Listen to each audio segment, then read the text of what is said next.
வாக்யஜ்ஞேன கல்பதாம்.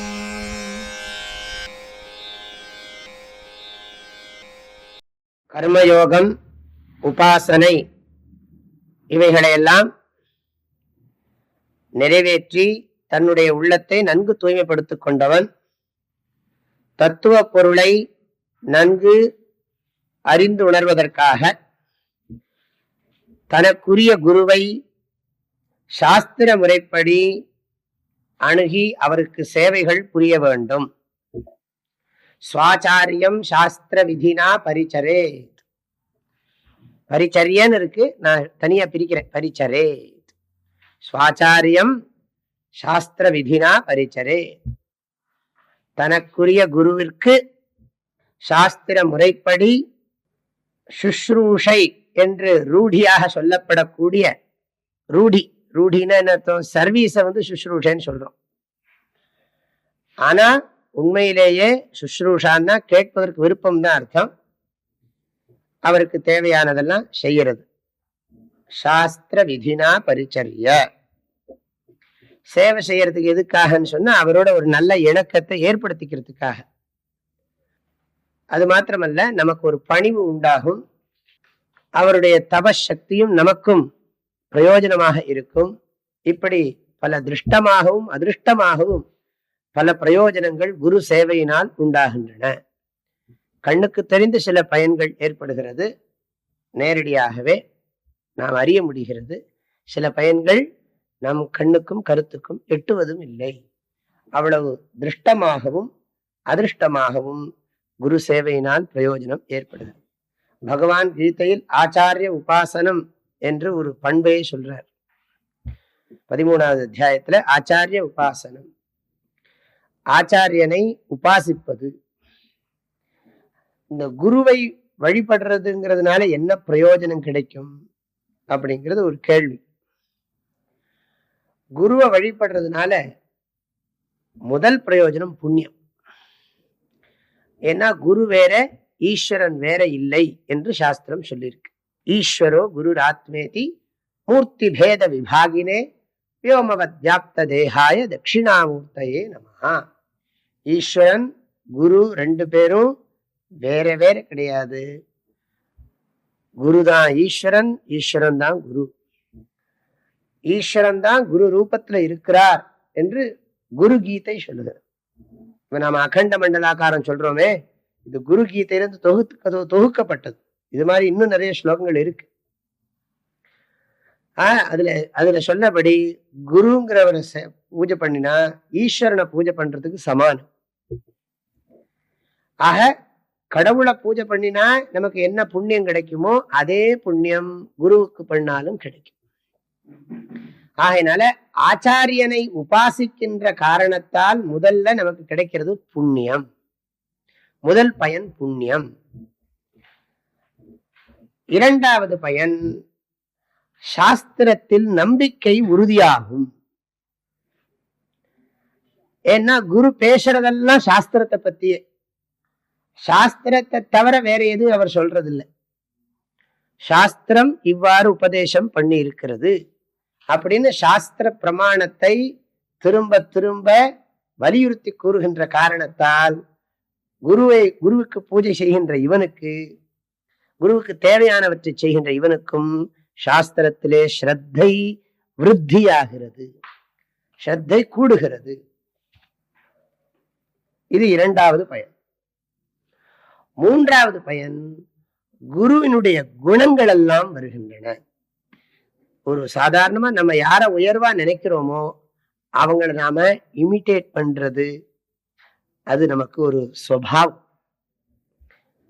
இப்ப சினிமா நடிகரை நிறைய பேர் பூஜை பண்றான்.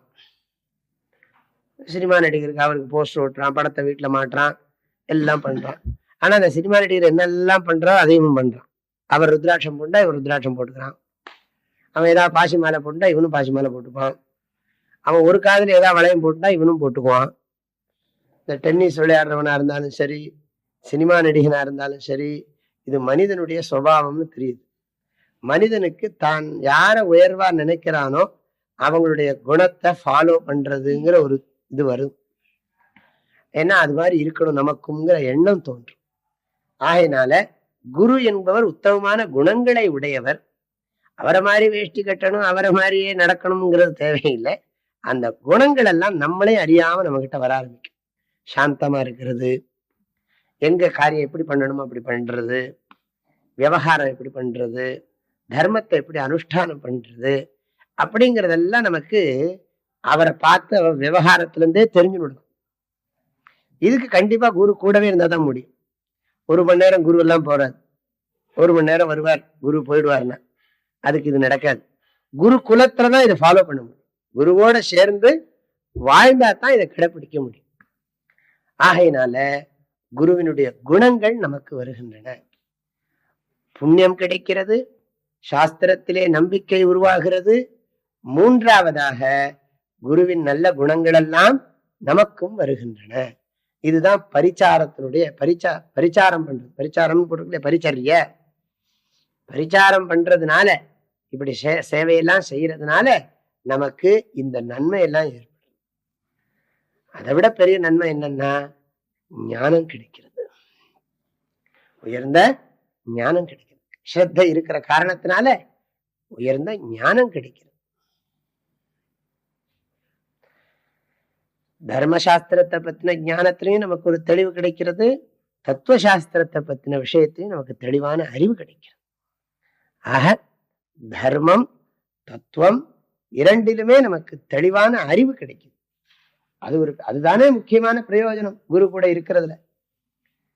ஆகையினால இந்த உபச்சாரம் பண்றது, மரியாதை பண்றது, இதனுடைய நோக்கம் என்ன கேட்டா இதெல்லாம் அடையிறதான்.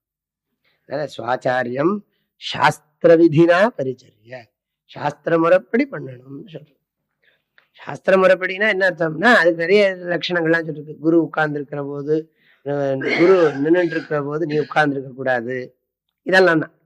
நீ உட்கார்ந்து இருக்க கூடாது, அவருக்கு சரிசமமா ஆசனத்துல உட்காரக்கூடாது, அவருக்கு நேர நீ மூச்சு விடக்கூடாது, பேசக்கூடாது, அவர் பேசுற போது நீ கேட்கணும். இப்படி எல்லாம் நிறைய முறைகள்லாம் சொல்லிருக்கு. அதெல்லாம் எப்படி பிஹேவ் பண்றது, எத்தனையோ விதிகள்லாம் சொல்லியிருக்கு.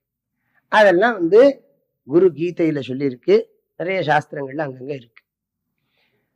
அப்போ சிஷ்யன் இப்படி எல்லாம் பண்ணி அதனால இவ்வளவு நன்மைகள் எல்லாம் அடையிறான். ஆனா இங்க என்ன சொல்றாரு, அது அவர்கிட்ட எல்லாம் பண்றதெல்லாம் என்னன்னா முதல்ல சிரவணம் பண்றது, பிரச்சனை கேட்கணுமா. அப்புறம் அவர் நல்ல அமைதியா இருக்கிற பொழுது, சாந்தமாக இருக்கும் பொழுது, ஏன்னா மூடு இருக்கணும். சும்மா அங்க நான் டாய்லெட் போற போது சுவாமிஜி ஒரு சந்தேகம் அப்படின்னா கேட்கக்கூடாது. அவருக்கு உட்கார்ந்து இருக்கிற நேரத்துல, பொறுமையா இருக்கிற நேரத்துல தான் கேட்கணுமே தவிர கிளம்புன அதுக்கு முறை இருக்கு. அவர் பிரசன்னமாக இருக்கும் நேரத்தில் அப்படின்னு சொல்லுவாங்க. அந்த பிரசன்னமாக இருக்கிறதுனா அர்த்தம் அதுக்குன்னு ப்ரிப்பேர்டா உட்கார்ந்து இருக்கிற போது ஏதாவது கேட்கலாம்ப்பா அப்படின்னு சொல்ற போதுதான். அதனாலதான் ஒரு மரியாதையை வச்சுருக்காங்க. நான் ஒண்ணு கேட்கலாமா, ஒண்ணு கேட்டுட்டு கேட்கறது, அப்படி ஒரு மரியாதை இருக்கு. நான் இதை கேட்கலாமா, உங்கள்கிட்ட ஒரு கேள்வி கேட்கணும்னு நினைக்கிறேன், கேட்கலாமா அப்படின்னு கேட்டா கேளு அப்படின்னு சொன்னதுக்கு அப்புறம் தான் கேட்கணுமா. சாமி ஒரு கேள்வி கேட்கிறேன் உங்களை அப்படின்னா சரி நாங்களும் பதில் சொல்றோம் அப்படின்னு சொல்லிட வேண்டியது. அப்ப அது இந்த ரிலேஷன்ஷிப் நல்லா இருக்காது, அந்த உறவு சரியா இருக்காது, குரு சிஷ்ய இணக்கம்ங்கிறது சரியா இருக்க முடியாம போயிடும். அதனால முறையா அதெல்லாம் பண்ணி அவர்கிட்ட வேணும் அந்த சமயம் பார்த்து, தஸ்மாத்து பராம் வித்யாம் ஸ்ருத்வா, அவரிடமிருந்து பராவித்யை கேட்க வேண்டும். தஸ்மாத்னா அவரிடமிருந்து, பராம் வித்யாம், பராவித்யானா உபனிஷத்துன்னு அர்த்தம். உபனிஷத்து, பிரம்ம வித்யா, ஆத்ம வித்யா, அந்த பராவித்யாவை சிரவணம் பண்ணணும், கேட்கணும். கேட்கணும்னா இந்த இடத்துல ஞாபகம் வச்சுக்கணும். கேட்கறதுனா சும்மா அப்படியே காது கொடுத்து கேட்டு இருக்கிறதுன்னு அர்த்தம் இல்லை. இந்த இடத்துல கேட்கணும்னு சொன்னா உபனிஷத்துக்களுடைய உள்ளார்ந்த கருத்து என்னங்கிறத கேட்கணும். உபனிஷத்துக்களுடைய உள்ளார்ந்த கருத்து என்ன, அதாவது உபனிஷத் தாத்பரிய சிரவணம் ஏவ சிரவணம். உபனிஷத்துக்களுடைய தாத்பரியம் என்னன்னு தெரிஞ்சுக்கிறதா சிரவணம். அதை தெரிஞ்சுக்கிறதுக்கு காதை யூஸ் பண்றோம், அவ்வளவுதான். ஆகையினால கேட்கறதுன்னா வெறும் கேட்டாலே போரும் புண்ணியம் நினைச்சுடக்கூடாது. சும்மா உட்கார்ந்து இருப்போம் அப்படி கேட்டுனே இருப்போம், அந்த அர்த்தம் இல்லை. இங்க உபனிஷத் தாத்பரியம், சிரவணத்துக்கு லட்சணம் சொல்லியிருக்கு. நல்ல லட்சணம் ஞாபகம் வச்சு. உபக்ரமாதி ஷட்லிங்க பூர்வக வேதாந்த சாஸ்திர விசாரஹா ஸ்ரவணம். குருமுகதா விசாரஹா ஸ்ரவணம். குருமுகமாக உபக்கிரமம் முதலான 6 லிங்கங்களோடு வேதாந்த சாஸ்திரத்தினுடைய தாத்பரியத்தை தெரிந்து கொள்வதுதான் ஸ்ரவணம். குருமுகதா உபக்கிரமாதி ஷட்லிங்க பூர்வக சாஸ்திர தாத்பரிய நிச்சய. வேதாந்த சாஸ்திரத்தை தாத்பரிய நிச்சயம் பண்ணும். உபக்கிரமாதி ஷட்லிங்கம்னா என்ன அப்படின்னா, உபக்கிரமம்னு சொன்னா தொடக்கம்னு அர்த்தம். ஆதி அப்படின்னு சொன்னா முதலியன்னு அர்த்தம். ஷட்லிங்கன்னா 6 அடையாளங்கள் அர்த்தம். 6 குறிப்புகள், 6 அடையாளங்கள். உபக்கிரமம் முதலான 6 அடையாளங்களை கொண்டு வேதாந்த சாஸ்திரத்தின் தாத்பரியத்தை அறிந்து கொள்ளுதல் சிரவணம். ஆதினா முதலியன்னு இருக்கு. அப்போ இன்னும் நிறைய இருக்கு. ஆதின்னு சொன்னா எக்ஸெட்ரான்னு அர்த்தம், முடிய. இன்னும் நிறைய இருக்கு. அப்ப அந்த ஆதிப்பதம் எதெல்லாம் குறிக்கிறது அப்படி கேட்டா, உபசம்ஹாரம்னு இன்னொரு வார்த்தை இருக்கு. உபசம்ஹாரம்னு சொன்னா முடிவுன்னு அர்த்தம். உபக்கிரமம்னு சொன்னா தொடக்கம்னு அர்த்தம். உபசம்ஹாரம்னு சொன்னா முடிவுன்னு அர்த்தம். அபியாசகான்னு சொன்னா திரும்ப திரும்ப எந்த கருத்து சொல்லப்பட்டிருக்குன்னு பாக்குறது. அபியாசகானா திரும்ப திரும்ப கூறியிருக்கிறதுன்னு அர்த்தம். அபூர்வதான்னு சொன்னா வேறு எந்த பிரமாணத்திலையும் தெரிஞ்சுக்க முடியாத ஒரு தன்மைன்னு அர்த்தம். பிரமாணாந்தர அனதிகதம் அபூர்வதா அப்படின்னு சொல்லி அபூர்வதாவுக்கு லட்சணம். வேற எந்த பிரமாணத்தினாலையும் தெரிஞ்சுக்க முடியாது அப்படின்னு அர்த்தம். நான் இதை பிறகு விளக்க போறேன் மீண்டும். அபூர்வதா. அப்புறம் பலம், இதனுடைய பிரயோஜனம் என்னன்னு சொல்லலாம். பலம்னு சொன்னா பிரயோஜனம். அர்த்தவாதா, புகழ்ந்துரை. அர்த்தவாதான்னு சொன்னா புகழ்ந்துரை, புகழுரை. அர்த்தவாதான புகழுரை. அப்புறம் உபபத்தி. இங்கிலீஷ்ல இந்த உபபத்திக்கு லாஜிக்னு பேரு, சம்ஸ்கிருதத்துல நியாயம்னு பேரு, தமிழ்ல சாதாரணமா எல்லாரும் யுக்தின்னு சொல்லுவாங்க. ஆனா யுக்திங்கிறது சம்ஸ்கிருதம் தான், ஆனா யுக்தின்னு சொல்லுவாங்க. இப்போ உபக்கிரமம்னு சொன்னா தொடக்கம், உபசம்ஹாரம்னு சொன்னா முடிவு, அபியாசம்னு சொன்னா திரும்ப திரும்ப சொல்றது, அபூர்வத்தான்னு சொன்னா வேற எந்த பிரமாணத்தினாலையும் தெரிஞ்சுக்க முடியாத ஒரு தன்மை, பலன்னு சொன்னா பிரயோஜனம், அர்த்தவாதான்னு சொன்னா புகழுரை. புகழுரை சாதாரண புகழுரை, அதுல நிறைய இருக்கு புகழுரை. அடுத்தபடியாக யுக்தி. உபபத்தின்னு சொன்னா யுக்தி. இதுக்கு ஒரு ஸ்லோகம் இருக்கு. உபக்ரமோபசம்ஹாரௌ அபியாசோ பூர்வதா பலம் அர்த்தவாதோபபத்தி ச லிங்கம் தாத்பரிய நிர்ணயே. இது பூர்வ மீமாம்சா ரூல். சாஸ்திரத்தை விசாரம் பண்றதுக்கு இருக்கிற ஒரு விதிமுறை. எப்படி விசாரம் பண்ணணும்னு ஒரு சட்டம் இருக்கு. அந்த சட்டப்படிதான் நம்ம படிக்கணும். ஆகையினால தாத்பரிய நிர்ணயே லிங்கம் வந்து கடைசியில் அந்த ஸ்லோகத்துல இருக்கு. உபக்ரமோபசம்ஹாரோபியாசோ பூர்வதா பலம், உபக்ரமோபசம்ஹாரௌ அபியாசோ பூர்வதா பலம் அர்த்தவாதோபபத்தி ச லிங்கம் தாத்பரிய நிர்ணயே. இந்த ஸ்லோகம் ஞாபகம் வச்சிருந்தா மறக்காம வரிசையா சொல்ல முடியும். அது மாத்திரமில்ல, கடைசியா லிங்கம் தாத்பரிய நிர்ணயே அந்த வார்த்தை இருக்கு. தாத்பரிய நிர்ணயம் பண்றதுக்காக இதனுடைய மைய கருத்து என்ன, உபனிஷத்துக்களுடைய மைய கருத்து என்னதான் சொல்லுகிறது. இந்த வேதங்கள் ரிஷிகளுடைய வாக்கியங்கள். ஈஸ்வரனுடைய ஈஸ்வரனுடைய ஆக்ஞாரூபமாக இந்த பிரபஞ்சத்துல ஆகாசத்துல இருக்கு கிரகிச்சிருக்காங்க. அதுல ஒண்ணும் சில சமயம் ஆர்டரே தெரியாது, முன்ன பின்ன இப்படி இப்படிலாம் இருக்கும். வேதங்கள்ல ஆர்டர் கண்டுபிடிக்கிறது கஷ்டம், முன்ன பின்ன மாறி மாறி இருக்கும். இந்த அருள் வாக்கு மாதிரி, அருள் வாக்குல ஒண்ணும் பல அருள் வாக்கு ஒன்றும் புரியாது. அது கோழி கூரை மாதிரி உட்கார்ந்துருக்கு. அருள் வாக்குல கோழி கூரை மேல உட்கார்ந்துருக்கு. ஆமா, கோழி கூரை மேல உட்கார்ந்துருக்குன்னு சொல்றாரு, அதுல ஏதோ ஒரு அர்த்தம் இருக்குமா. ஊர்ல எல்லாம் பார்த்திருக்கேன். திடீர்னு ஒரு ஆள் வருவார், எங்கிருந்தோ ஒரு கிராமத்துல இருந்து வருவார், பக்கத்து வீட்டுக்கு சொல்லுவார், கோழி கூரை மேல உட்கார்ந்துருக்குங்க அப்படிம்பார். அவ்வளவுதான். உடனே அதுக்கு பெரிய மதிப்பெல்லாம் கொடுத்து கோழி கூரை மேல உட்கார்ந்துருக்கு அப்படின்னு ஒரு விஷயத்த சொல்லிட்டு போறாரு. அதுக்கு இவர் அவருக்கு காப்பி கொடுத்து சாப்பாடுலாம் கொடுத்து கையில பணம் கொடுத்து போயிட்டு வாங்க அப்படின்னு சொல்றாரு. கோழி கூரை மேல உட்காந்துருக்கான், சாமி சொல்லிச்சு, என்ன அர்த்தமோ அப்படின்னு சொல்லி உள்ளுக்குள்ள ஆளாளுக்கு ஒரு ஒரு மீனிங் கண்டுபிடிப்பாங்க. நானே பார்த்திருக்கேன். அந்த ஆளு இதுதான் சொல்லிட்டு போனார், கோழி கூரை மேல உட்கார்ந்துருக்கு. இது அது ரொம்ப இது வேதத்துல அவ்வளவு ப்ராப்ளம் இல்லை, அவ்வளவு ப்ராப்ளம் இல்லை. ஆனாலும் நிறைய அதுல சிரமங்கள்லாம் இருக்கு.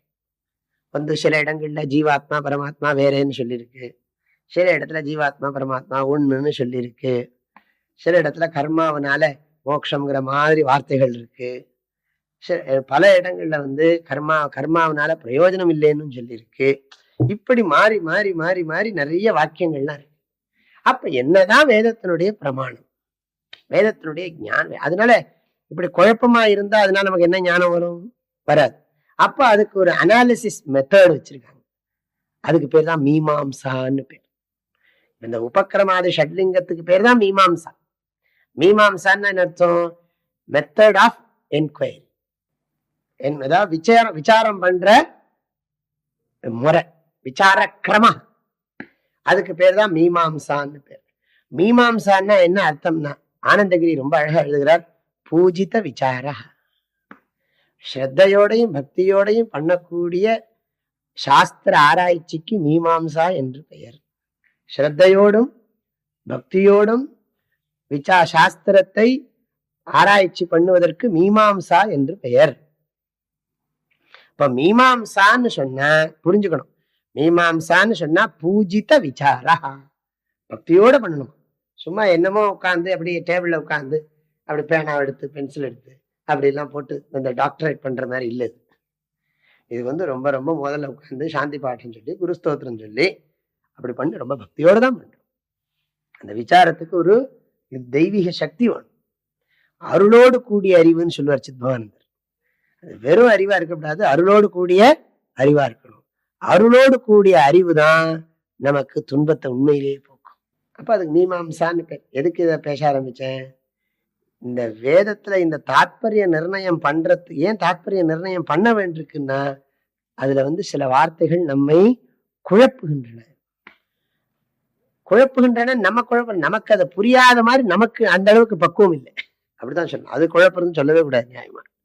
வேதத்துல ஸ்ரத்த குறையும், வேதத்துல குழப்பல, நமக்கு அதை புரிஞ்சுக்க தெரியல. அப்ப புரிஞ்சுக்க தெரியாததுனால பெரியவங்க அதுக்கு ஒரு கிரமம் வச்சிருக்காங்க. அதான் மீமாம்சா ரூல்னு பேர், மீமாம்சா விதின்னு பேர். மீமாம்சா விதிங்கிறதா இந்த 6 லிங்கங்கள், இந்த உபக்கிரமாதி ஷட்லிங்கங்கள் தான் மீமாம்சா விதி. அப்ப உபக்கிரமம்னு சொன்னா தொடக்கம், அப்புறம் உபசம்ஹாரம்னா முடிவு. சாஸ்திரத்துக்கு ரூல் என்னன்னா, தொடக்கமும் முடிவும் ஒரே கருத்தை பற்றினதா இருக்கணும். தொடங்கிறதும் சரி முடிக்கிறதும் சரி ஒரே கருத்தை பற்றினதா இருக்கணும். இப்ப உதாரணத்துக்கு பகவத்கீதையில 2வது அத்தியாயத்துல 11வது ஸ்லோகம் தான் தொடக்கம். இது நான் உதாரணத்துக்காக சொல்றேன். அப்போ அதுல இந்த 11வது ஸ்லோகம் என்ன சொல்லுகிறது? அஞ்ஞானிகள் கவலைப்படுவார்கள், இல்ல ஞானிகள் கவலைப்பட மாட்டார்கள்னு சொல்றார். ஞானிகள் கவலைப்பட மாட்டார்கள்னு சொல்றார். முடிக்கிற போது பகவான் என்ன சொல்றார்? கவலைப்படாதேன்னு சொல்றார். 18வது அத்தியாயம் 66வது ஸ்லோகம் தான் உபசம்ஹாரம். அதுக்குள்ளே நிறைய உண்டு, ஆனா பகவத்கீதை முழுவதும் பார்த்தோமானா 2வது அத்தியாயம் 11வது ஸ்லோகம் தொடக்கம், 18வது அத்தியாயம் 66வது ஸ்லோகம் முடிவு. தொடக்கம் முடிவு ஒரே கருத்து சொல்லியிருக்கு. அர்ஜுனா கவலைப்படாதே, முடிக்கிற போதும் கவலைப்படாது. ஆனா அங்க சொல்ற போது எப்படி சொன்னாரு? ஞானிகள் கவலைப்பட மாட்டார்கள்னு சொன்னார். அங்க கடைசியா முடிக்கிற போது என்ன சொல்லுகிறார்? கவலைப்படாதேன்னு சொன்னார். இங்க அசோச்சியான்னு ஆரம்பிச்சார், முடிக்கிற போது மா சுச்சகான்னு. அப்ப அந்த சுச்சு, அதாவது கவலை சோச்சனம் துக்கப்படக்கூடாதுங்கிற ஒரு விஷயம் இங்கேயும் சொல்லியிருக்கு, அங்கேயும் சொல்லியிருக்கு. இதுக்கு பேர் உபக்கிரம உபசம்ஹாரம். இது வேதத்திலையும் பண்ணணும். அதுக்கெல்லாம் நிறைய படிக்கணும், ஒரு நாள் 2 நாள்ல முடியாது. நிறைய விசாரம் இருக்கு, அதுக்குள்ள நிறைய கேள்விகள்லாம் வரும், அதுக்கு நிறைய சமாதானங்கள் சொல்லணும். ஒரு சாதாரணமா அதை இது பண்ணிட முடியாது. அப்போ உபக்கிரமோபசம்ஹாரம்னா புரிஞ்சுது. இந்த உபக்கிரமோபசம்ஹாரௌ உபக்கிரமோபசம்ஹாரௌ அபியாசா அபூர்வதா பலம் அர்த்தவாதா உபபத்தி. அப்படி உபக்கிரமோபசம்ஹாரம்ங்கிறது ரெண்டும் சேர்ந்து ஒண்ணு, உபக்கிரமமும் உபசம்ஹாரமும் அப்படின்னு பேர். அப்புறம் அபியாசா, ஒரு கருத்து வலியுறுத்தப்பட்டுக்கிட்டே இருக்கணும் அடிக்கடி. கிருஷ்ணர் கீதையில பல இடங்கள்ல சொல்றார், நத்வம் சோச்சித்து மருகசி நானு சோச்சித்து மருகசி நைவம் சோச்சித்து மருகசி தத்ரகா பரிதேவனா. பல இடங்கள்ல அர்ஜுனா கவலைப்படாத, மாசுச்ச சம்பதம் தெய்வீம் அபிஜாத்தோசி பாரத. பல இடங்கள்ல கவலைப்படாதே கவலைப்படாதேங்கிற விஷயத்தையும் சொல்றாரு. அப்ப இது அபியாசம். எந்த ஒரு கருத்தை அந்த சாஸ்திரம் அதிகமாக வலியுறுத்தி சொல்லுகிறதோ அதுதான் அந்த சாஸ்திரத்தின் மைய கருத்தாகும். ஒரு சாஸ்திரமானது எந்த ஒரு கருத்தை திரும்ப திரும்ப கூறுகிறதோ அந்த கருத்து தான் சாஸ்திரத்தின் மைய கருத்தாகும்.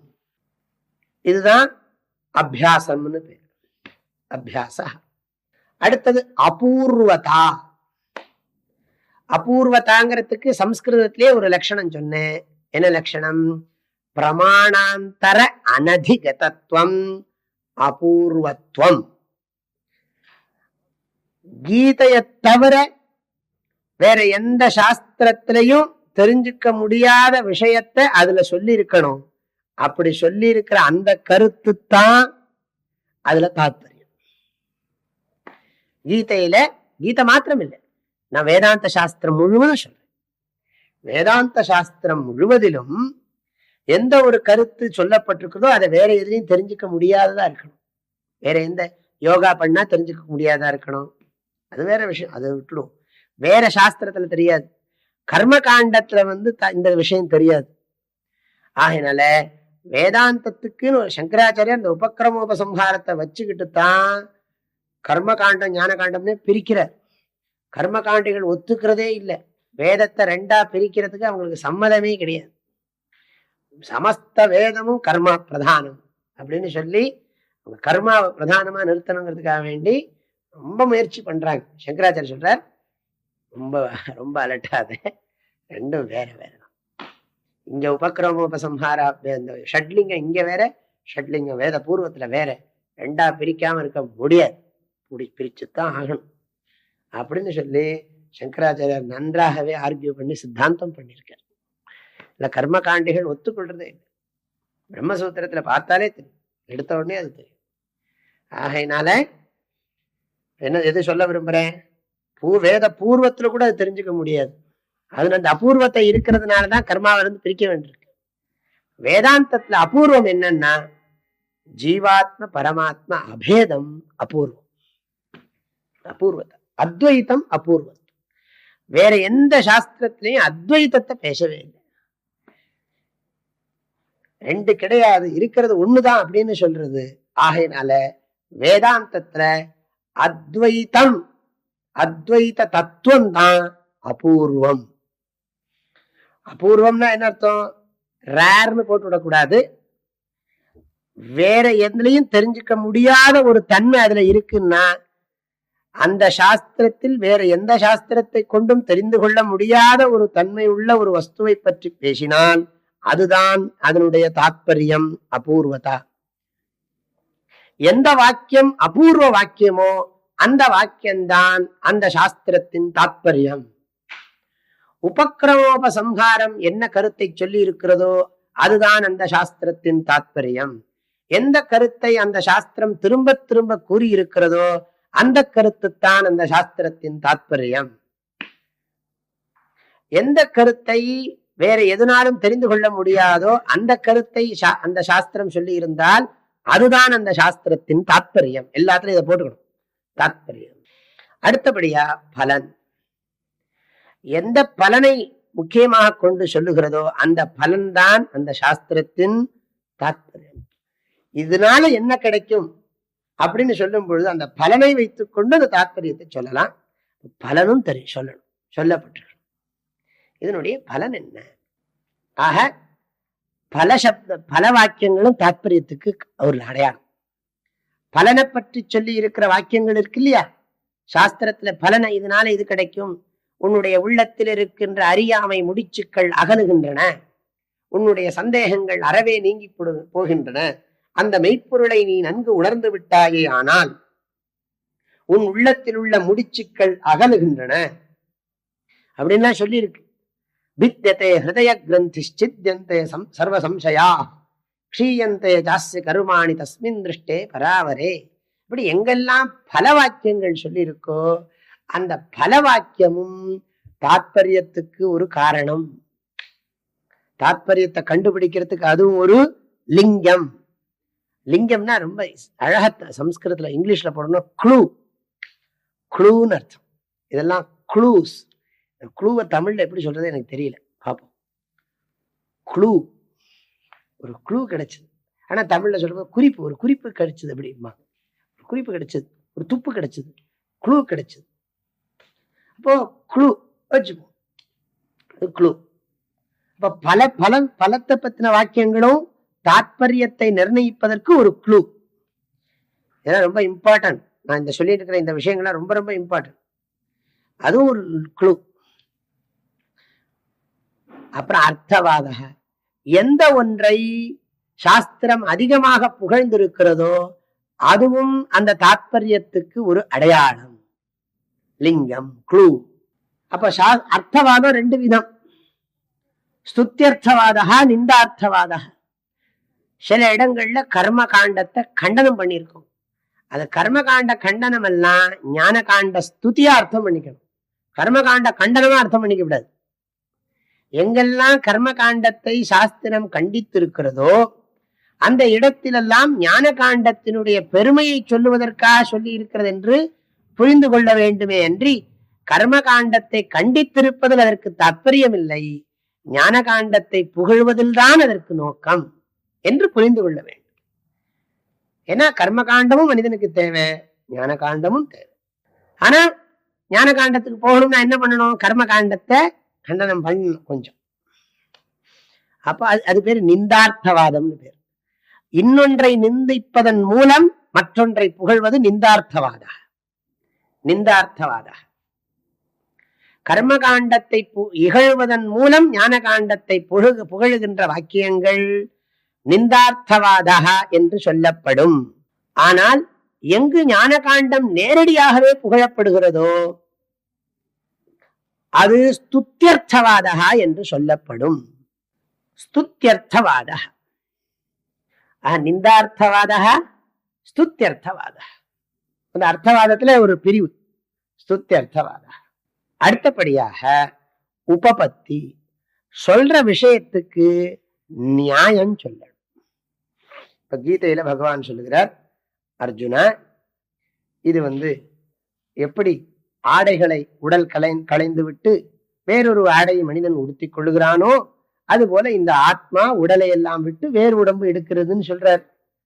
இதெல்லாம் திருஷ்டாந்தம் தானே. யுக்திக்கு ரொம்ப முக்கியம் திருஷ்டாந்தம். யுக்திக்கு என்னைக்குமே ரொம்ப இம்பார்ட்டன்ட் திருஷ்டாந்தம் தான்.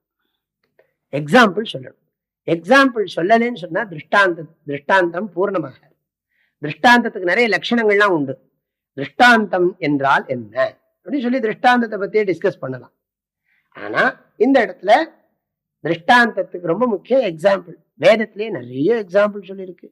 இந்த சொர்ணம் தங்கத்தை பத்தின எக்ஸாம்பிள் சொல்லிருக்கு. நம்ம சொல்றோமே மண்ணு, இந்த மண்ணை பத்தி எக்ஸாம்பிள் சொல்லியிருக்கு. இப்படி பல இடங்கள்ல வேதங்கள்லயே யுக்தி வாக்கியங்கள்லாம் இருக்கு. அதாவது நியாயமா அதை சொல்றது. எந்த யுக்தி, எந்த வாக்கியங்கள் யுக்தி யுக்தி யுக்தியை கொடுக்கிறதோ அந்த யுக்திக்கு உரிய விஷயங்கள் தாத்பரியமாக எடுத்துக்கொள்ளப்படும். மிருத்திகேத்தேவ சத்தியம், மண் தான் சத்தியம் அப்படின்னு சொல்றது யுக்தி இருக்கே, அது பிரம்ம சத்தியத்துக்கு சாந்தோக்கிய உபநிஷத்துல ஒரு வார்த்தை இருக்கு.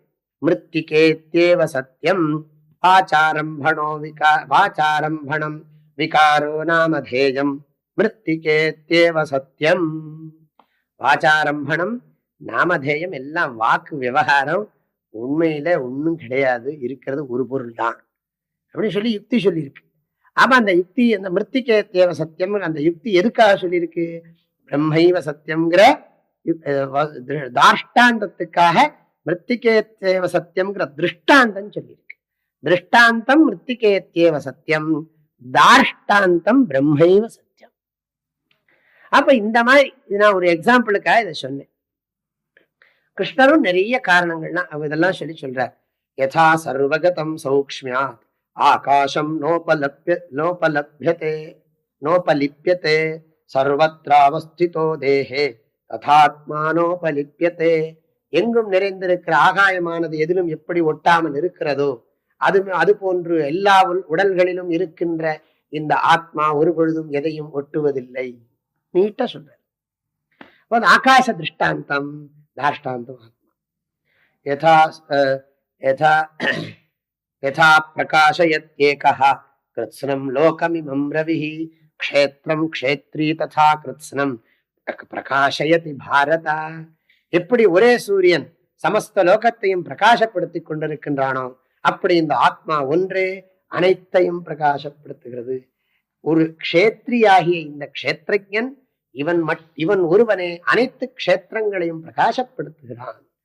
இப்படி நிறைய திருஷ்டாந்தத்தின் மூலம் தாஷ்டாந்தத்தை எல்லாம் சொல்றது.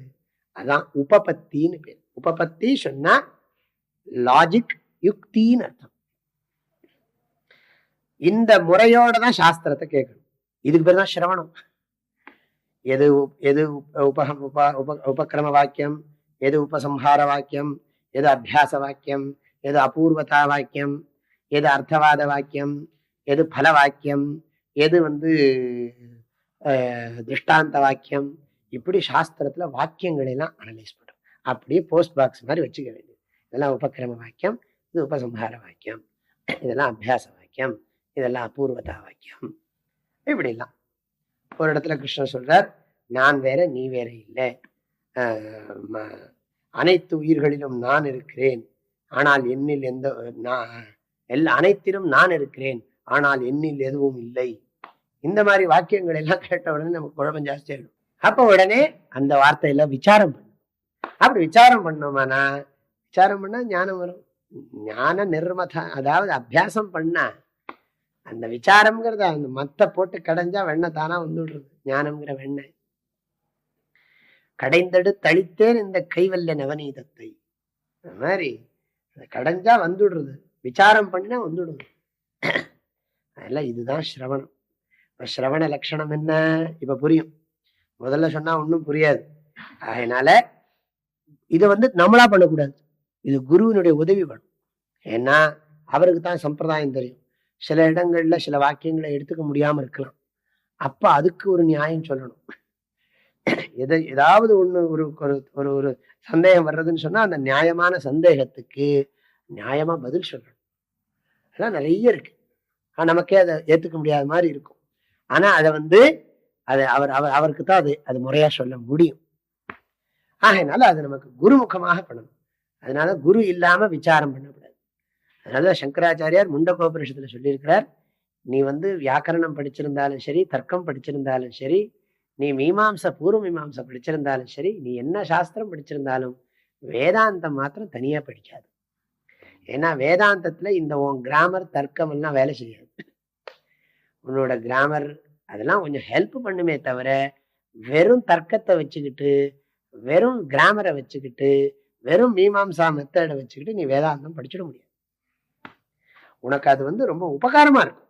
ஆனா அது மாத்திரம் போராது. குரு கண்டிப்பா, சம்பிரதாயம்ங்கிறது இம்பார்ட்டன்ட். சம்பிரதாயம்ங்கிறது ஏன்னா இந்த இடத்துல கான்டெக்ஸ்டுக்கு தகுந்த மாதிரி நிறைய மீனிங்ஸ். ஒரு இடத்துல பிராணன்னு சொன்னா பிரம்மன்னு சொல்லுவோம். பிராண சப்தஸ்ய அர்த்தா அத்திர பிரம்ம, பிரம்மன் அர்த்தம். ஏன்னா பிரகரணா இந்த கான்டெக்ஸ்ட் அப்படி இருக்கு. அதனால இந்த இடத்துல பிராண சப்தத்துக்கு இதுதான் அர்த்தம். மாண்டூக்கிய உபநிஷத்துல ஒரு இடத்துல தர்மத்துக்கு பிரம்மன்னு அர்த்தம் சொல்றோம், தர்ம சப்தத்துக்கு. பகவத்கீதையிலேயே பிரம்மன்னா மாயின்னு ஒரு அர்த்தம் சொல்றோம். அப்போ இடத்துக்கு இடம் அர்த்தமே மாறுது. எந்த டிக்ஷனரிலையும் பார்க்க முடியாது, எந்த இலக்கணத்திலையும் பார்த்து தெரிஞ்சுக்க முடியாது. அப்புறம் தர்க்கத்துல இருக்கிற தோஷங்கள் எல்லாம் வேதாந்தத்துக்கு தெரியும். அதுல தர்க்கத்தை இது யூஸ் பண்ணாம சில விஷயங்கள்லாம் பேசும். சங்கராச்சாரியார் பிரம்மசூத்திரத்துல இந்த 2வது சூத்திரம் ஜன்மாத்தியஸ்யதோ பிரம்ம ஜிக்ஞாசா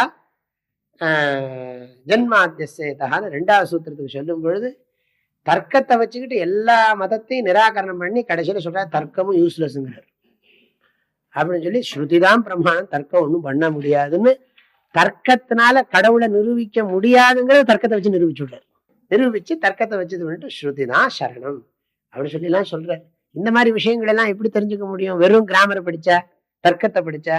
12 வருஷம் நான் தர்க்கம் படிச்சிருக்கேன், நானாவே உபனிஷத்து என்னன்னு தெரிஞ்சுக்கிறேன், நீங்க யாரும் எனக்கு சொல்லித்தர வேண்டாம் அப்படின்னு சொன்னா சங்கராச்சாரியா சொல்றார், சாஸ்திரஜோபி சுவாதந்திரியேன பிரம்மான்வேஷனம் நகுர்யா.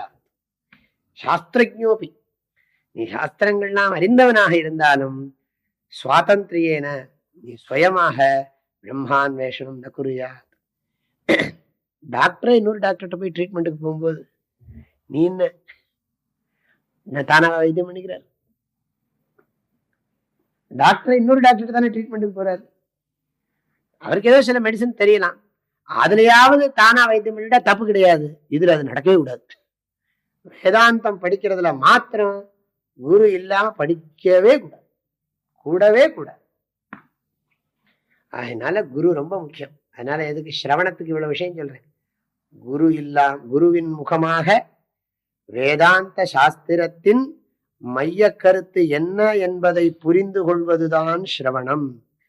புரிந்து கொள்வதற்கு காது கொடுத்து கேட்க வேண்டி இருக்கின்ற காரணத்தால் கேட்பது என்று சொல்லுகிறார்களே தவிர தாத்பரிய நிச்சய ஞானம் ஏவ சிரவணம். உபனிஷத் தாத்பரிய நிச்சய ஞானம்தான் சிரவணம். சிரவணத்தினால நமக்கு ஒரு விருத்தி வரணும். இதுதான்ப்பா உபனிஷத்துல சொல்லியிருக்கு, முண்டக்கோபனிஷத்துல என்ன சொல்லியிருக்கு, கேனோபனிஷத்துல என்ன சொல்லியிருக்கு, கட்டோபனிஷத்துல என்ன சொல்லியிருக்கு, அதனுடைய தாத்பரியம் என்ன இன்னும் ஒரு உபனிஷத்தையும் தெரிஞ்சுக்கணும். அதனாலதான் வடநாட்டுல வேதாந்தம் படிச்சிருக்கான்னா என்ன அர்த்தம்னா, பிரம்மசூத்திரம் படிச்சாதான் வேதாந்தம் படிச்சான்னு அர்த்தம். உபனிஷத் கீதையெல்லாம் படிச்சிருக்கேன்னு சொன்னா ஒத்துக்க மாட்டாங்க. சன்னியாசி தினம் பிரம்மசூத்திரம். ஆனா பிரம்மசூத்திரம் படிக்கணும்னா அதுக்கு உபனிஷத்தும் கீதையும் தெரிஞ்சிருக்கணும். ஆனா பிரம்மசூத்திரம் வாசிச்சாதான் சன்னியாசி தினம் பிரம்மசூத்திரம் படிச்சா. ரூல் எல்லாம் இருக்கு, சட்டம் இருக்கு. அதுல பிரம்மசூத்திரம் வாசிச்சா பிரம்மசூத்திரத்துல எல்லாம் வந்துடும். இந்த என்னெல்லாம் நமக்கு சின்ன சின்ன சந்தேகம் வருதோ அந்த சந்தேகங்கள் எல்லாம் நிறைய எடுத்திருக்காரு சங்கராச்சாரியர். ஒரு உதாரணத்துக்கு சொல்றேன். பகவத்கீதையில 8வது அத்தியாயத்துல இந்த உத்தராயண புண்ணிய காலம், தட்சிணாயன புண்ணிய காலத்தை பத்தி ஒரு கேள்வி வந்திருக்கு. அந்த உத்தராயண புண்ணிய காலத்துல இறக்குறவன் தான் பிரம்மலோகத்துக்கு போறான். அது காலம் இல்ல, தேவதைன்னு ஒரு சங்கராச்சாரியர் விளக்கம் சொல்லிருக்காரு. அது காலம் அன்று, அது தேவதை. உத்தராயண கால தேவதை, தட்சிணாயன கால தேவதை அப்படின்னு சொல்லி அர்த்தம் சொல்லுது. அப்போ உடனே பீஷ்மர் உத்தராயண காலத்துக்கு காத்துக்கிட்டு இருந்தாரே அப்படின்னு சொல்லி ஒரு கேள்வி வருது மகாபாரதத்துல. அப்போ உடனே சங்கராச்சாரியர் அந்த கேள்வி எல்லாம் எழுப்பி அதுக்கெல்லாம் பிரமாணம் என்னங்கிறத பத்தி ஆராய்ச்சி பண்றார் பிரம்மசூத்திரத்துல. அப்போ சாதாரணமா நமக்கு என்னெல்லாம் கேள்வி சந்தேகங்கள்லாம் வருமோ அதெல்லாம் கூட அங்க கேட்கிறார். கட்டோபனிஷத்துல நம்ம நினைச்சு பார்க்க முடியாத சந்தேகங்கள் எல்லாம் சங்கராச்சாரியர் இதுல கிளப்புறார் பிரம்மசூத்திரத்துல. ஆகையினால பிரம்மசூத்திரத்துலதான் அவ்வளவு ஒரு பலம் இருக்கு. பிரம்மசூத்திரம் வாசிச்சாச்சு சொன்னா, பிரம்மசூத்திரத்தை 3 தடவை 2-3 தடவை நல்லா திருடமா படிச்சுட்டோம்னு சொன்னா என்ன சொல்றது, ஃபோம் நாலேஜ், அசைக்க முடியாத அறிவு, ஒரு திருடமாயிடும். திரும்ப திரும்ப வாசிக்கணும், 1 நாள் 2 நாள் இல்லை. அது எத்தனை என்னைக்கு பூர்ணமா புரியுதோ அன்ன வரைக்கும் படிச்சுதான் இருக்கணும், விடவே விடாது. இப்ப சிரவணத்துக்கு லட்சணம் பார்த்துட்டு இருக்கோம். ஆக குரு முகதா உபனிஷத் தாத்பரிய நிச்சய ஞானம் சிரவணம். சிரவணம்னா கேட்கறதுன்னு அர்த்தம் இல்லை. கேட்கறதுங்கிறது ஒரு வார்த்தை, அவ்வளவு ஒரு சொல்லு. கேட்கறதுங்கிற அர்த்தம் இல்லை. அது கேட்டுத்தானே புரிஞ்சுக்க முடியும். குரு கிட்ட குரு சொல்ல சொல்ல அதை கேட்டுன்னு இருக்கோம். கேட்டு நமக்கு இப்ப என்ன வந்துட்டு இருக்கு? நிச்சய ஞானம் வருது. அந்த நிச்சய ஞானம் தான் சிரவணத்துல இம்பார்ட்டன்ட். சிரவணம்னு சொன்னா ஏதோ புராண கதையை கேட்கிற மாதிரி இல்லை. புராண கதையை கேட்கிற மாதிரி இல்லை. புராண கதையை கேட்கறதுக்கு எஃபர்ட் எல்லாம் அவ்வளவு வேண்டியது இல்லை. புத்தியில எஃபர்ட் ரொம்ப வேண்டாம் புராண கதையை கேட்கறதுக்கு. ஆனா உபனிஷத்துக்கெல்லாம் உபனிஷத் விசாரம் பண்றதுக்கு புத்தி சக்தியை ரொம்ப பயன்படுத்தணும். அறிவை சரியா பயன்படுத்தலைன்னா ஒன்னும் புரியாது. ரொம்ப ஜாக்கிரதையா பண்ணித்தான் ஆகணும். சரி, அப்போ ஸ்ருத்வா, ஸ்ருத்வான்னா கேட்டு. இதோட நிறுத்திக்கிறேன். அப்போ இதோட நிறுத்திக்கிறேன்னு அர்த்தம். சிரவணத்துல நிறுத்திக்கிறேன். சிரவணம்ங்கிற டாபிக் ஓவர். தஸ்மாச்ச பராம் வித்யாம் ஸ்ருத்வா, அவர்கிட்ட அந்த பராவித்தியை சிரவணம் பண்ணணும். அப்பன்னா என்ன அர்த்தம்? இந்த நம்ம சம்பிரதாயப்படி பிரஸ்தானத்ரய பாஷ்யம் படிக்கிறதா சிரவணம். பிரஸ்தானத்ரய பாஷ்யத்தை முறைய படிக்கிறது, அதுதான் சிரவணம்னு பேரு. பிரஸ்தானத்ரயம்னா என்னன்னு கேள்வி வரும் உடனே. பிரஸ்தானம்னு சொன்னா மார்க்கம்னு அர்த்தம். பிரஸ்தானம்னு சொன்னா மார்க்கான்னு அர்த்தம், வழின்னு அர்த்தம். அதாவது முக்திக்கு முக்திக்கு முக்திக்கு பிரமாணமாக அமைந்திருக்கின்ற 3 நூல்கள். முக்தி அடைவதற்கு பிரமாணமாக, முக்தியை அடைவதற்கு உரிய, ஞானத்தை தருவதற்குரிய பிரமாணமாக அமைந்திருக்கின்ற 3 நூல்கள். ஆனா பிரஸ்தானம்னா என்ன? வழின்னு அர்த்தம், மார்க்கம்னு அர்த்தம். திரயம்னா 3ன்னு அர்த்தம். அத வழி 3 அப்படின்னு அர்த்தம். வழி 3 இல்ல, முக்திக்கு வழி 3 நூல்ல இருக்கு. முக்திக்கு வழி 3 நூல்ல இருக்கு அப்படின்னு அர்த்தம். முக்திக்கு வழி 3 நூல்கள். மோக்ஷ பிரஸ்தானத்ரயம் சொல்லணும். மோக்ஷ பிரஸ்தானத்ரயம். ஸ்ருத்வா தஸ்மாச்ச பராம் வித்யாம் ஸ்ருத்வா, பராவித்தியை கேட்டு தெரிஞ்சுட்டு, தாத்பரியம் தெரிஞ்சுட்டு. அப்புறம் சந்தேகம் வரும், உபனிஷத்து இப்படி சொல்றதை என்னால ஜீரணமே பண்ண முடியலையே. உபனிஷத்து என்ன சொல்லுகிறது? எல்லாம் அறிந்த கடவுள், ஒன்னும் தெரியாத நீயும் ஒண்ணுன்னா எப்படி ஒண்ணாக முடியும்? எல்லாம் அறிந்த கடவுள், ஒன்னும் தெரியாத நீ, 2 பேரும் ஒண்ணுன்னா, ஜீவாத்மாவும் பரமாத்மாவும் ஒண்ணுதான் அப்படின்னா அது எப்படி? சந்தேகம் நிறைய வரும். ஐயோ, நான் விழுந்து விழுந்து கும்பிட்டு இருக்கேன் சுவாமியே, பகவானே, அவர் தான் எல்லாம் வல்லவர்னு நினைச்சுக்கிட்டு இருக்கேன், எனக்கு ஒண்ணுமே சக்தியே இல்லைன்னு புரிஞ்சுக்கிட்டு இருக்கேன். அப்படி இருக்கிற எல்லாம் வல்லவரை கும்பிட்டு இருக்கேன், அவரும் நானும் ஒண்ணுன்னா என்ன சாதாரணமா? ஏழையும் பணக்காரனும் ஒண்ணுன்னா சொன்னா எங்கேயா ஒத்துக்க முடியுமா? சக்தி உள்ளவனும் சக்தி இல்லாதவனும் ஒண்ணுன்னு சொன்னா எங்கேயா ஒத்துக்க முடியுமா? இருளும் ஒளியும் ஒண்ணுன்னா ஒத்துக்க முடியுமா? இருள் இருக்கிற இடத்துலதான் ஒளி இருக்கு, ஒளி இருக்கிற இடத்துலதான் இருள் இருக்குன்னு சொன்னா ஒத்துக்க முடியுமா? மேட்டுலதான் பள்ளம் இருக்கு, பள்ளத்துலதான் மேடு இருக்குன்னு சொன்னா ஒத்துக்க முடியுமா? இது என்ன இப்படி முரண்பாடா இருக்கே உபனிஷத் சொல்றதுங்கிற சந்தேகம் வரும். ஏன்னா நம்ம பிரத்யக்ஷ அனுபவம் பேத தரிசனம், சாஸ்திரோபதேசமோ அபேத தரிசனம். நம்முடைய பிரத்யக்ஷ அனுபவம் என்ன? வேற்றுமையை அறிவது. சாஸ்திரத்தினுடைய உபதேசமோ ஒற்றுமையை புரிய வைப்பது. ஆனால் அனுபவம் வேற்றுமையாக இருக்கு. வேற்றுமை, உண்மையில் வேற்றுமையே இல்லை, எல்லாம் ஒன்றாகத்தான் இருக்கிறது, நன்றாகத்தான் இருக்கிறதுனா என்ன புரியும் யாருக்கு? அதுக்கு என்ன பண்ணணும்? நிறைய சிந்திக்கணும். சாஸ்திரம் எந்த கோணத்திலே பேசுகிறது? அனுபவத்தின் கோணத்திலே பேசுகிறதா, அடிப்படை தத்துவத்தை பேசுகிறதா அப்படின்னு சொல்லி நாம அதுக்கு நிறைய விசாரம் பண்ணணும். அதுக்கு பேர் தான் மனனம் பேர். மனனத்துக்கு லட்சணம் என்ன தெரியுமோ? யுக்தி பூர்வக சிந்தனம் மனனம். யுக்தி பூர்வக சிந்தனம் மனனம். இந்த பிரம்மசூத்திரம் படிச்சா மனனம். பிரம்மசூத்திரமே மனன கிரந்தம் தான். பிரம்மசூத்திரமே மனனத்துக்குரிய நூல். சிரவணத்துக்குரிய நூல் உபனிஷதங்கள், பகவத்கீதை. மனனத்துக்குரிய நூலாக இருப்பது பிரம்மசூத்திரம். நைஷ்கர்மிய சித்தி, இஷ்ட சித்தி, அத்வைத சித்தி, சித் சுகி, இந்த மாதிரி நிறைய கிரந்தங்கள்லாம் இருக்கு. அந்த கிரந்தங்கள்லாம் என்ன பண்ணுகிறதுன்னு சொன்னா இதைத்தான் பண்ணி கொடுக்குது, மனனம் பண்றது.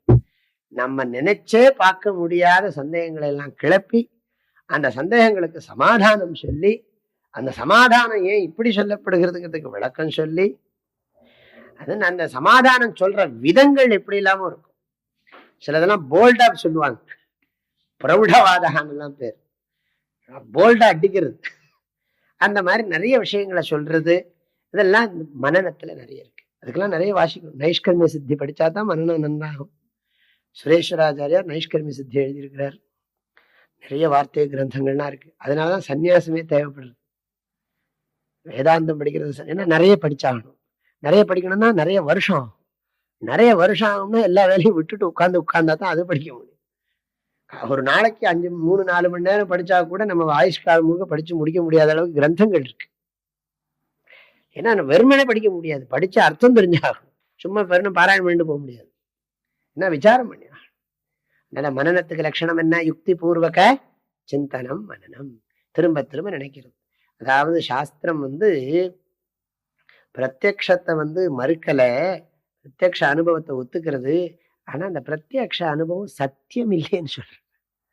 இல்ல, பிரத்யக்ஷ அனுபவத்தை நாங்க குறை சொல்லல, வேற்றுமையை உண்மைன்னு ஒத்துக்கிறது. ஆனா உண்மையா நீ விசாரம் பண்ணி பார்த்தா அது உண்மை இல்லைன்னு புரியும். சூரியன் உதிக்கிறான், சூரியன் மறைகிறான்னு சொல்ற, ஒரு வார்த்தை சொல்ற. சூரியன் இருந்த இடத்துல இருக்கு, பூமி சுத்துறதுன்னு சொல்ற. எதுப்பா உண்மை? சூரியன் உதிக்கிறான், சூரியன் மறைகிறான்ங்கிறது உன் அனுபவம் தான். ஆனா சூரியன் இருந்த இடத்துல இருக்கான்னு விஞ்ஞானம் சொல்றது, நீ நேர்ல பாத்தியா? பூமி சுத்துறது உனக்கு நீ ஃபீல் பண்றியா? இல்ல. ஆனா நீ விஞ்ஞானத்தை தானே ஒத்துக்கிற, விஞ்ஞானத்துக்கு தானே முக்கியத்துவம் கொடுக்குற. அனுபவம் மாறுறதே இல்லை. அனுபவம் மாறலைன்னாலும் நீ விஞ்ஞானத்தை தானே ஏத்துக்கிற.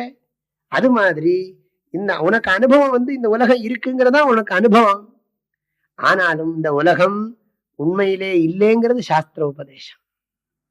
அப்ப நீ அதைத்தான் ஒத்துக்க வேண்டியிருக்கும். அதனால திரும்ப திரும்ப மனனம் பண்றோம். அதனால சம்சய நுத்தையே. சம்சயம்னா என்ன அர்த்தம்? சந்தேகம். சம்சயத்துக்கு லட்சணம் என்ன தெரியுமோ? விகோட்டிகா சம்சய. எல்லாத்துக்கும் லட்சணம் இருக்கு, சந்தேகத்துக்கு லட்சணம் இருக்கு. சந்தேகம்னா என்ன? இதுவா அதுவா அப்படின்னா தான் சந்தேகம். அது என்னன்னு கேட்டா சந்தேகம் இல்லை. பிரம்மன் சத்தியமா ஜெகத் சத்தியமா என்ன சந்தேகம்?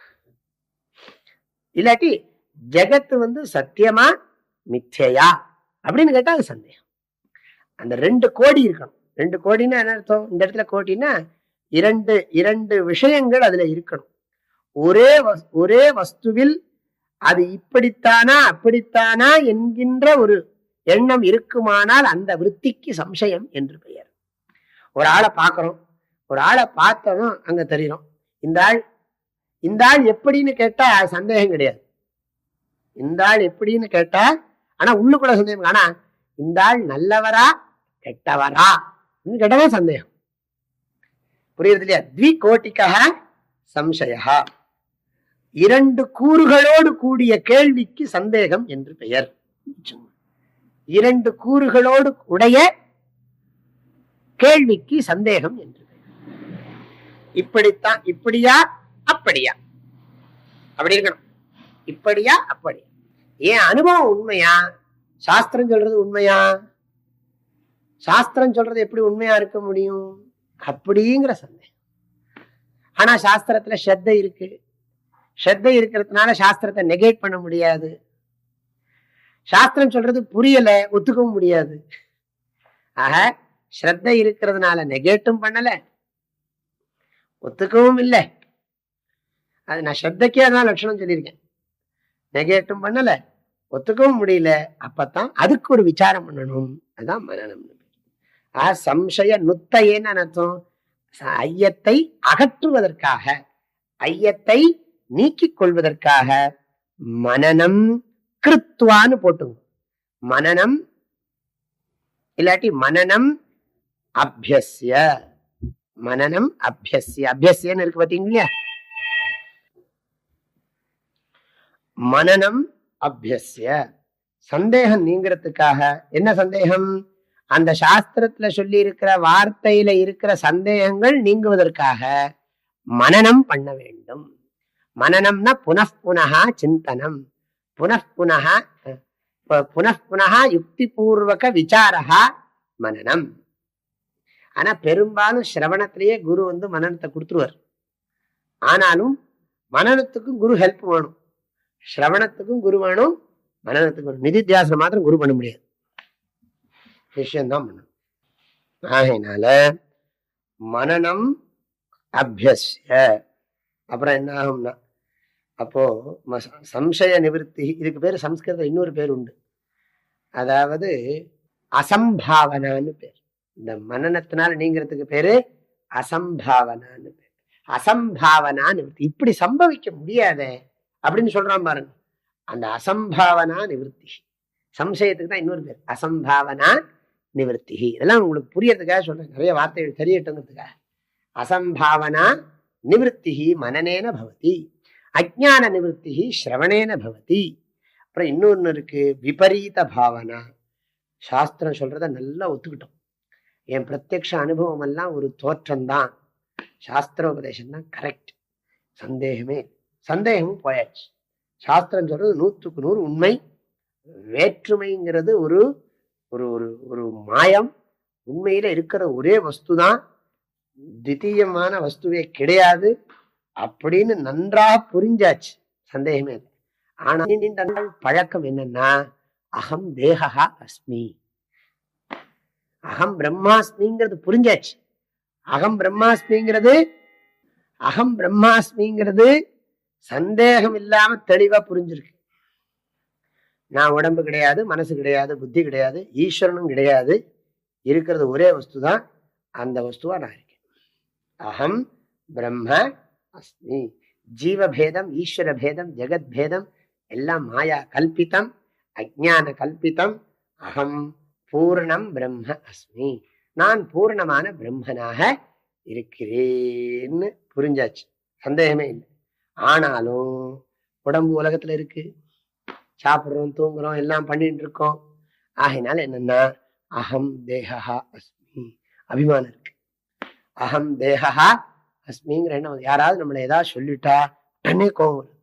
அப்ப என்ன அர்த்தம்னா, அப்ப நான் உடம்புங்கிற அந்த எண்ணம் இருக்கு, நான் உடம்பு மனசுங்கிற அந்த எண்ணம் இருக்கு. இதுக்கு பேரு சம்ஸ்கிருதத்துல விபரீத பாவனான்னு பேரு. விபரீத பாவனா. விபரீதம்னா என்ன அர்த்தம்? பிரம்மனை சரீரமாக நினைக்கின்ற எண்ணத்திற்கு விபரீத பாவனை என்று பெயர். பரம்பொருள் பிரம்மன் நான் பரம்பொருள் நினைக்காம தன்னை சரீரமா நினைக்கிறதுங்கிறது விபரீத பாவனை. தன்னை வேறையா நினைக்கிறதுங்கிறது விபரீத பாவனை. இந்த விபரீத பாவனை நிவர்த்திக்காக வேண்டிதான் நாம தியானம் பண்ண வேண்டியிருக்கு. எந்த ஒரு கருத்தை சிரவணத்தினாலும் மனனத்தினாலும், சிரவணத்தினால் அறிந்து மனனத்தினால் உறுதி செய்து கொண்டோமோ, அந்த கருத்தை இடைவிடாமல் மனதிலே தியானம் பண்ணுவதுதான் நிதித்தியாசனம். நிதித்தியாசனம்னு சொன்னா நிர்குண பிரம்ம தியானம், அகம் பிரம்மாஸ்மி தியானம். அது எப்படி வேணாலும் பண்ணலாம். அகம் பூர்ணஹாஸ்மின்னு தியானம் பண்ணலாம். என்ன ப்ராப்ளமோ அதுக்கு தகுந்த மாதிரி தியானம் பண்ணலாம். நமக்கு ஏதாவது ஆசை இருந்ததுன்னு சொன்னா, நான் எதுக்கு ஆசைப்படணும்? ஆசைங்கிறது மனசோட சுபாவம். எனக்கு ஒன்றும் தேவையில்லை, அகம் பூர்ணஹா அஸ்மி. குறைவு இருந்தா தானே நிறைவை தேடணும். நான் குறைவு இல்லை, குறைவுங்கிறதே கிடையாதே, குறைவுங்கிறது ஒரு தோற்றம் தானே, நிறைவு வடிவமாக நான் இருக்கிறேன்னு தியானம் பண்ணணும். அதே மாதிரி ஏதோ நம்ம உடம்புலையோ மனசுலையோ தூய்மை இல்லைங்கிற மாதிரி ஒரு எண்ணம் இருந்ததுன்னா தியானம் பண்ணலாம். தூய்மை இன்மை என்பது உடலினுடைய தன்மை, மனதினுடைய தன்மை. நான் ஆத்மஸ்வரூபம், பிரம்மஸ்வரூபம், நான் சுத்தமானவன். நான் மனது அழுக்காக இருக்கும் பொழுதும் நான் சுத்தமாகத்தான் இருக்கிறேன். மனதில் தான் அழுக்கு இருக்கிறதே தவிர நான் சுத்தமாகத்தான் இருக்கிறேன்.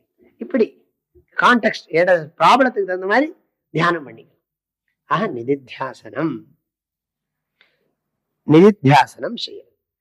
நிதித்தியாசனம் எதுக்காகங்கிற ஸ்தாம்னேங்கிற திருடமா இருக்கிறது. ஸ்தாபனைன்னு அர்த்தம் ஞானத்தில் உறுதியாக நிலைத்திருப்பதற்காக, ஸ்தித பிரஜனாக இருப்பதற்காக நிதித்தியாசனம் அபியஸ்ய. நிதித்தியாசனம் அபியஸ்ய. இதுல இன்னொரு வார்த்தை இருக்கு, கிரமஷஹான்னு இருக்கு. கிரமஷஹான்னு அர்த்தம் ரெஸ்பெக்டிவ்லி. கிரமஷஹான முறையே. இங்கிலீஷ்ல முறையேங்கிறதுக்கு ரெஸ்பெக்டிவ்லிம்பாங்க. முறையே என்னதுன்னா ஸ்ரவணம், மனனம், நிதித்தியாசனம். ஸ்ரவண மனனம் பண்ணாம நான் அகம் பிரம்மாஸ்மி தியானம் பண்றேன்னு சொல்லக்கூடாது, தகராறு வந்துடும். அதனால ஸ்ரவண மனனம் பண்ணினத்துக்கு பிறகுதான் நிர்குண பிரம்ம தியானம் அதெல்லாம் பண்ணணுமே தவிர அதுக்கு முன்னாடியே பண்ணக்கூடாது. அதுக்கு முன்னாடி ஒழுங்கா ஜபம் பண்ணா கூட போதும், சகுண பிரம்ம தியானம் பண்றோமோ இல்லையோ. அதனால முதல் வேதாந்தம் படிக்காம நான் பிரம்மமாக இருக்கிறேன், பூர்ணமாக இருக்கிறேன் பண்ணக்கூடாது. தியானம் பண்றதுக்கு நிதித்தியாசனத்துக்கு எப்ப அதிகாரம்? ஸ்ரவண மனனத்தை நிறைவேற்றிய பிறகுதான் நிதித்தியாசனத்துக்கு அதிகாரம், தகுதி. ஸ்ரவண மனனம் பண்ணாமல் நிதித்தியாசனம் பண்ணக்கூடாது. அப்புறம் இன்னொரு விஷயம், நிதித்தியாசனம் பண்றது எதுக்காகங்கிறது முக்கியமான கேள்வி. நிதித்தியாசனம் என்பது ஞானம் பெறுவதற்காக அல்ல. ஒன்று, பெற்ற ஞானத்தை தக்க வைத்துக் கொள்வதற்காகத்தான் நிதித்தியாசனமே தவிர நிதித்தியாசனம் ஞானம் பெறுவதற்காக அல்ல. ஒன்று. இரண்டாவதாக, நிதித்தியாசனம் புது வகையான அனுபவத்தை பெறுவதற்காகவும் அல்ல. யாண்டும் நித்திய அனுபவமாக இருக்கின்ற பொருளை நன்கு மனதிலே சிந்திப்பதற்காகத்தான் நிதித்தியாசனமே அன்றி நிதித்தியாசனம் நூதனமான அனுபவங்களை பெறுவதற்காக அல்ல. நிதித்தியாசனம் முக்தி பெறுவதற்காகவும் அல்ல. நிதித்தியாசனம் ஞானத்துக்காகவும் இல்லை, நிதித்தியாசனம்ங்கிறது அனுபவத்துக்காகவும் இல்லை, நிதித்தியாசனம்ங்கிறது மோட்சம் அடையறதுக்காகவும் இல்லை. இதை விளக்கமாக அடுத்த வகுப்புல சொல்றேன். ஓம் பூர்ணமதః பூர்ணமிதம் பூர்ணாத் பூர்ணமுதச்யதே பூர்ணஸ்ய பூர்ணமாதாய பூர்ணமேவாவசிஷ்யதே. ஓம் சாந்தி சாந்தி சாந்தி. ஹரி ஓம்.